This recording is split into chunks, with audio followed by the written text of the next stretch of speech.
말씀부터 30절까지 한 절씩 교독으로 읽도록 하겠습니다.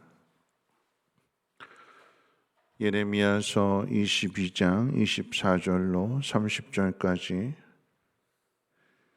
여호와의 말씀이니라. 나의 삶으로 맹세하노니 유다 왕 여호야김의 아들 고니야가 나의 오른손에 인장 반지라 할지라도 내가 빼어 네 생명을 찾는 자의 손과 네가 두려워하는 자의 손, 곧 바벨론 왕 느부갓네살의 손과 갈대아인의 손에 줄 것이라.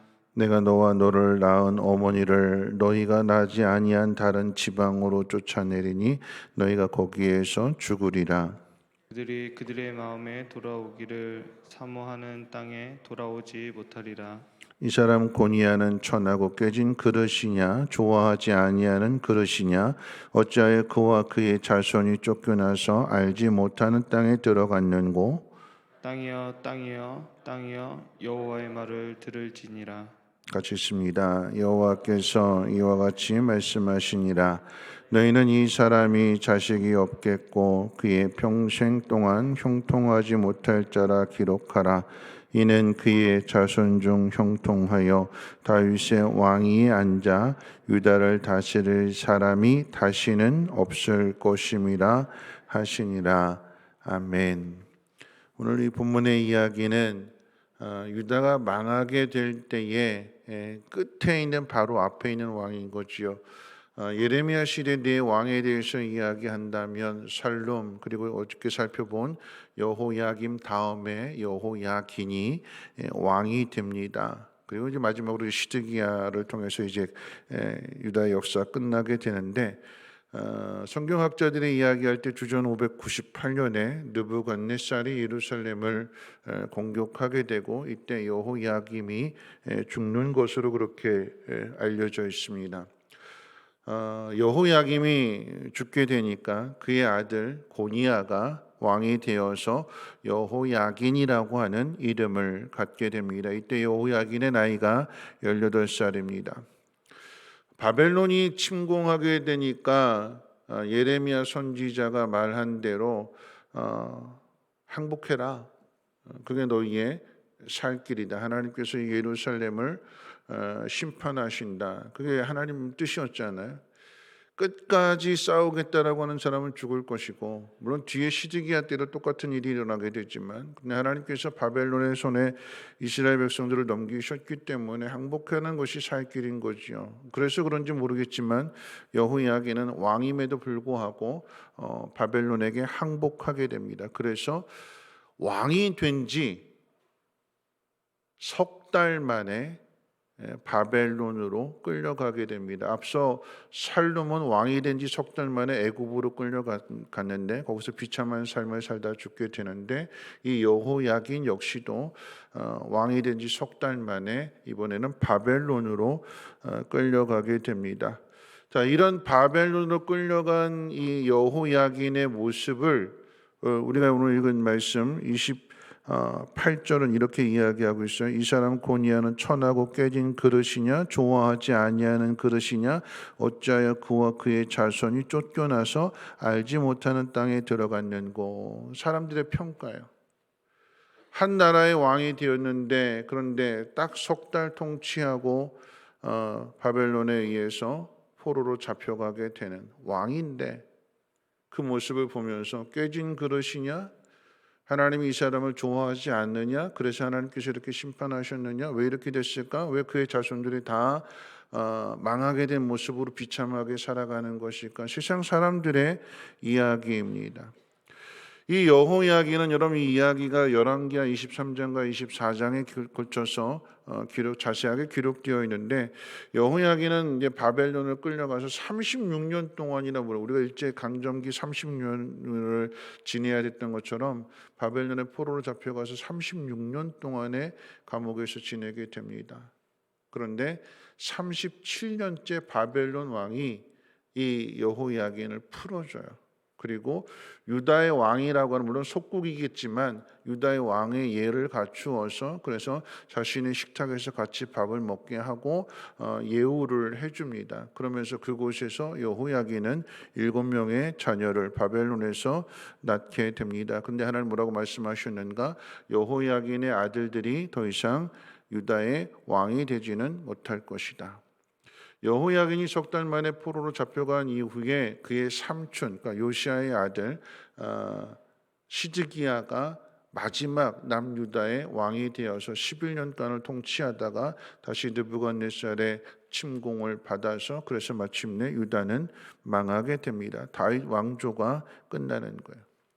여러분, 이 이야기를 통해서 우리가 주목해야 되는 것은 인간의 죄로 인해서 하나님께서 약속하신 다윗의 왕조가 끊어지지 않는다고 했는데, 근데 그 약속이 인간의 죄로 인해서 끝이 나게 됩니다. 남유다가 망했다라고 하는 것은 다윗 왕조가 무너졌다라고 하는 의미가 되는 거죠. 그런데 인간의 죄로 인해서 하나님의 역사가 중단되는 것처럼 보이게 되지만, 무너졌구나, 망했구나, 더 이상 다윗 왕조가 회복될 기미가 없겠구나라고 생각하게 되지만, 그런데 하나님은 다윗 왕조를 통해서 예수 그리스도를 태어나게 하시는 거죠. 근데 이 일을 어느 가문을 통해서 하느냐, 어느 사람을 통해서 하느냐, 우리가 생각할 때 마지막 왕이 시드기야라고 하면 시드기야의 자손을 통해서 예수님이 오실 것으로 생각하는데, 그렇지 않고 이 여호야긴, 바벨론의 포로로 잡혀간, 그리고 그곳에서 7 아들을 낳게 된 이 여호야긴을 통해서 요셉이 태어나게 되는 것이고, 그래서 예수님도 태어나게 되는 것입니다. 여러분, 이 이야기가 무엇을 의미하는가 하면, 인간의 죄로 인해서 하나님의 역사가 중단된 것처럼 보이게 되지만, 그런데 포로로 잡혀간 그곳, 깨진 그릇이 아니냐, 쓸모없는 그릇이 아니냐, 하나님께서 버린 그릇이 아니냐 하는 그 모습 속에서 하나님은 계속해서 하나님의 역사를 이어간다라고 하는 것입니다. 시드기야의 집안의 후손이 아닌 포로로 잡혀간 이 여호야긴의 후손을 통해서 예수님이 오신다라고 하는 것은 아주 중요합니다. 자, 오늘 이 말씀 가운데 한번 생각해 볼 것이 있다면, 이 여호야긴은 왜 이렇게 된 걸까요? 시드기야도 마찬가지겠지만, 왜 남유다가 다윗에게 하나님께서 분명한 약속을 주셨는데 이 약속이 지켜지지 않도록 왜 이 유다가 망하게 되는 것일까요? 왜요? 앞에 있는 아버지 우시야를 따르지 않고 살룸도 그렇고 여호야긴도 그렇고 여호야김도 그렇고 또 시드기야도 그렇고 모두가 다 하나님의 일을 하지 않고 자기 일을 행했기 때문에 그러합니다. 하나님 나라의 일은 생각하지 않고 그저 육신에 치우쳐서 육신적인 일들만을 행하게 될 때에 하나님께서 그 자리를 빼앗으시는 것입니다. 그리고 바벨론의 포로로 잡혀가게 하시는 것입니다. 왕이나 백성들이나 다르지 않아요. 우리가 어제 살펴본 말씀 가운데 하나님의 공의와 정의를 행하지 않았다, 가난한 사람들을 압제했다, 어제 내용이 그 내용이었잖아요. 애굽에 갔다 조공 다 바치고 나니까 거기서 참 비참하니까 이 자존심 상하는 걸 가난한 사람들을 학대하면서 그 사람들한테 화풀이 하는 거잖아요. 결과가 어떻게 되느냐? 하나님의 심판이 어떻게 되느냐? 바벨론의 포로로 잡혀가는 사람들의 모습을 보면 10,000명 이렇게 잡혀가게 되는데, 누구를 잡아가느냐? 다 기술자들, 영향력 있는 사람들, 볼모로 잡혀가는. 죄송한 표현이지만 가난한 사람들, 힘없는 사람들은 예루살렘에 그대로 내버려 두고 귀족들, 힘 있는 사람들, 기술자들 다 볼모로 잡아가는 거예요.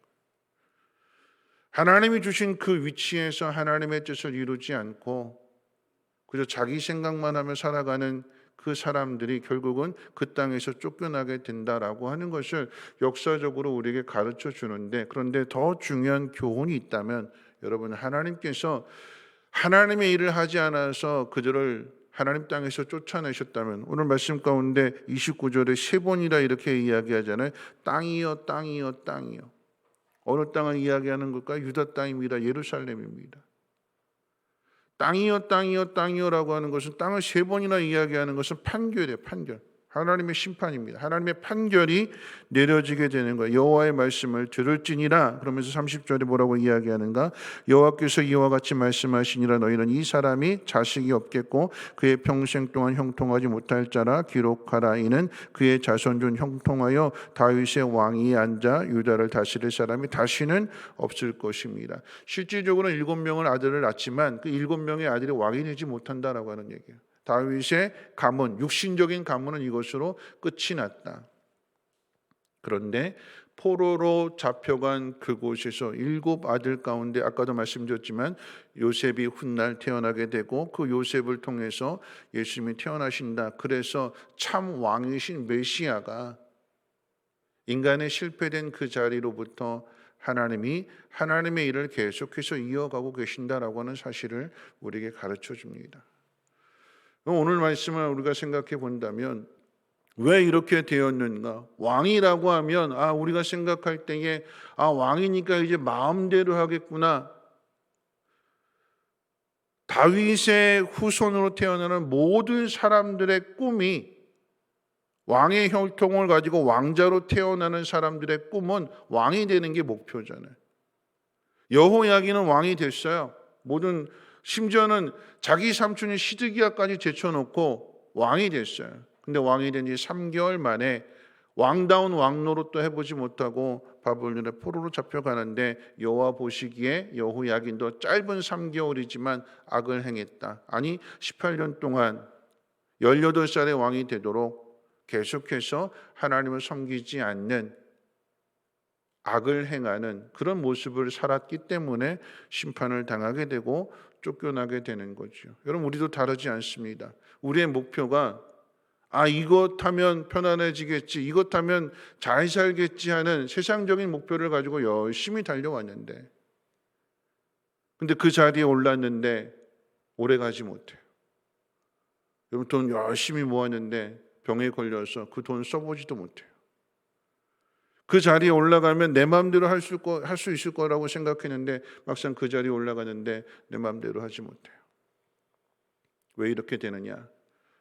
하나님의 일을 하지 않고 육신적인 일을, 세상적인 일을 하게 될 때 왕이나 백성이나 똑같고 믿는 사람이나 믿지 않는 사람이나 똑같게 되니까 어떻게 될까요? 믿지 않는 사람들 중에 강한 사람이 쳐들어와서 빼앗아가고 다 약탈해 가는 거예요. 그래서 내가 써보지 못하게 되는. 여러분 오늘 교훈이 무엇이냐라고 한다면 우리의 모습이 그래요. 그런데 하나님은 그것으로 우리 인생을 끝나게 하지 않으시고 여러분 36년 동안에 포로로 잡혀갔는데 37년째에 풀려나잖아요. 그리고 7명의 아들을 두었다라고 하는 것은 그 일을 통해서 예수님이 오실 그 통로를 하나님께서 준비해 가시는 거죠. 더 중요한 것이 있다면 이 바벨론의 포로로 잡혀간 사람들의 모습을 보면 거기에 유명한 사람들이 있잖아요. 누가 있어요? 다니엘도 있고 세 친구도 있고 바벨론에서 태어나는 사람들, 이 유대인들 중에서 모르드게도 있고 에스더도 있고 느헤미야도 있고 바벨론 땅에서 그들이 하는 일이 뭘까요? 유대인으로서 하나님 믿는 하나님의 백성으로 비록 나라를 잃어버렸지만 그곳에서 믿는 사람의 모습을 보이게 될 때 그 모습을 통해서 세상 사람들이 하나님은 이런 분이시구나라고 하는 것을 알게 되고 그러므로 어떻게 해요? 이방인을 위한 구원을 하나님이 이 일을 통해서 인간의 실패한 자리를 통해서 하나님은 오히려 더 큰 구원의 역사를 이루어 가신다라고 하는 것입니다. 내가 비록 3개월밖에 왕노를 못하고 내가 육신적인 일만을 생각하다가 내 모든 것이 무너졌을지라도 하나님의 일은 멈추지 않는다. 하나님은 하나님의 일을 하신다. 그러면 어떻게 될까요? 바벨론의 포로로 잡혀간 즉 무너진 그곳에서 실패한 그곳에서 하나님을 믿는 믿음의 모습을 보여야 되는 거지요. 어제 생명의 삶 공부를 하면서 믿음의 성장에 대해서 이야기를 했어요. 우리가 어떻게 믿음의 성장이 되는가? 하나님의 영이 우리 안에 거하시기 때문에 우리 안에서 소원을 갖게 하세요. 어떤 소원이요? 내가 하나님을 위해서 무엇을 할까? 내가 어떻게 하면 하나님을 기쁘시게 할까? 하는 그런 소원을 하나님 우리 마음속에서 주실 때 그 갖는 소원, 원하는 일들, 하나님 기뻐하시는 일들에 순종하게 되면 그게 믿음이 성장하게 되는 거예요. 세상에 대한 소리가 아니라 내 안에 거하시는 하나님이 나를 통해서 이루시고자 하는 그 일들 가운데 내가 순종하게 되면 내 삶을 하나님께서 다스리시는 것이고, 하나님은 그 사람이 어떤 모습이 된다 할지라도, 비록 포로로 잡혀가 있는, 어린 나이에 포로로 잡혀가서 나라를 빼앗기게 되고 나라 없는 서름을 당하는 삶을 산다 할지라도 하나님은 그를 그 나라의 총리가 되게 하셔서 왕이 바뀔지라도 그 자리는 바뀌지 않는, 그래서 하나님이 어떤 분이신가를 드러내고 나타내시는 분이 하나님이시잖아요. 어떤 권사님이 저한테 그런 이야기 하셨어요. 하나님이 나를 데려가실 때가 된 것 같아요. 그러면서 그 권사님 하시는 말씀이 이제라도 더 열심히 하나님을 갔을 때 부끄럽지 않도록 하나님 앞에 하나님 기뻐하시는 일들을 더 많이 하시겠노라. 그전에도 많이 하셨는데 이제 하나님 나를 부르실 때가 된 것 같은데, 하나님 앞에 갈 날이 얼마 남지 않았는데 이제라도 더 열심히 더 많이 하나님 기뻐하시는 일들을 하면서 하늘나라의 상급을 쌓고 싶다고. 여러분, 이건 하나님의 영이 우리 속에서 우리로 하여금 하나님의 일을 하도록 하나님께서 우리를 부르시는 거지요. 말씀 맺습니다. 여러분, 하나님은 하나님의 일을 하십니다. 그 자리가 어떤 자리인지 상관이 없어요. 우리는 우리의 죄로 인해서, 인간의 죄로 인해서 자기밖에 알지 못하고 자기 중심적인 삶을 살고, 하나님의 일보다는, 하나님의 나라보다는 그저 눈앞에 보이는 세상적인 일들, 내 가정의 일들, 거기에 치우쳐서 우리 자신밖에 보지 못하지만 하나님의 영이 우리 안에 거하시기 때문에, 함께 하시기 때문에 그런 우리를 가르치시고 깨우치시고, 그래서 마침내는 하나님의 일을 하게 하신다라고 하는 것입니다. 여러분, 그러면 내가 실패했을 때 비참해해서는 안 되는 거예요. 비참해하고 절망한다면 그걸로 끝나게 되지만, 그러면 깨닫고 뉘우치고 회개하고, 그럼 내가 이 속에서 어떻게 하면 하나님을 기쁘시게 할까? 그러면 하나님은 다니엘을 통해서 역사하신 것처럼, 느헤미야를 통해서 역사하신 것처럼 하나님의 능력을 나타내실 것입니다. 더 나아가서 누군가 실패한 사람이 있다면 저 사람 깨진 그릇이냐 비판하고 손가락질할 것이 아니라, 하나님은 그를 통해서도, 깨진 그릇 같은 그를 통해서도 하나님은 하나님의 일을 하신다. 예레미야에게 보여주신 게 뭐예요? 토기장이가 그릇 만들다 깨졌는데 진흙에 문제가 있었던 건데, 근데 토기장이는 다시 그 깨진 그릇, 진흙을 가지고 다시 그릇을 만들잖아요. 누가 하는 걸까요? 하나님 하시는 거예요. 여러분, 하나님은 우리의 실패 가운데에서도 하나님은 하나님의 일을 하십니다. 이 하나님을 생각하시고 하나님을 기쁘시게 하는 삶을 살아감으로 여러분의 믿음이 더욱더 견고해지고 성장해 가시는 우리 모두가 되시기를 주님의 이름으로 부탁을 드립니다. 우리 찬송가 435장 찬송 드리겠습니다. 찬송가 435장, 통일 찬송가로는 492장입니다. 나의 영원하신 기업 생명보다 귀하다. 나의 갈 길 다가도록 나와 동행하소서. 주께로 가까이 주께로 가오니 나의 갈 길 다가도록 나와 동행하소서. 세상 불귀한 일함과 모진 명예 버리고 험한 길을 가는 동안 나와 동행하소서.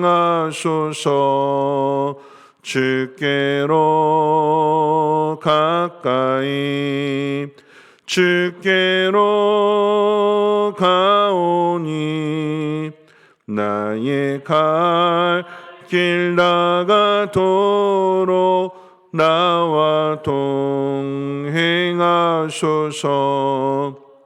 모든 곳 짝 지나가며 험한 바다 건너서 전국문에 이르도록 나와 동행하소서. 주께로 가까이 주께로 가오니 나의 갈 길 다가도록 나와 동행하소서.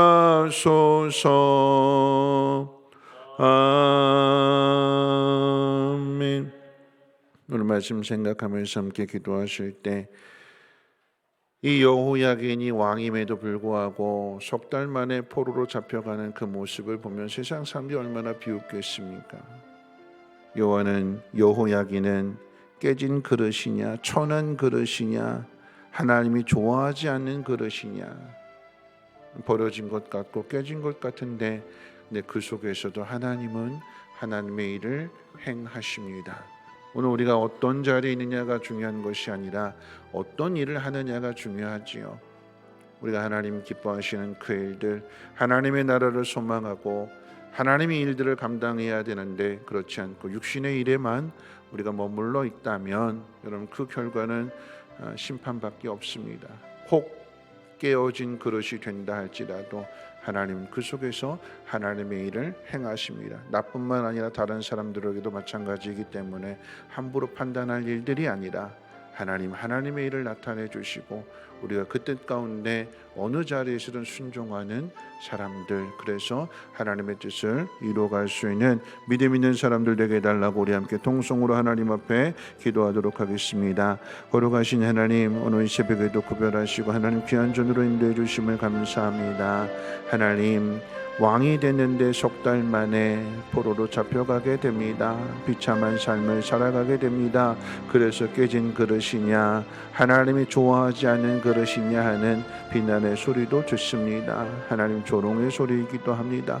하나님, 그런데 하나님은 그 속에서 하나님의 일을 행하십니다. 오히려 더 큰 역사를 이루어가시는 분이 하나님이십니다. 인간의 왕이 무너진 그곳에 하나님은 그 아들을 왕으로 이 땅에 보내주시고 그 메시아를 통해서 우리를 구원해 주시는 하나님의 놀라운 일들을 이루어 가시는 하나님이십니다.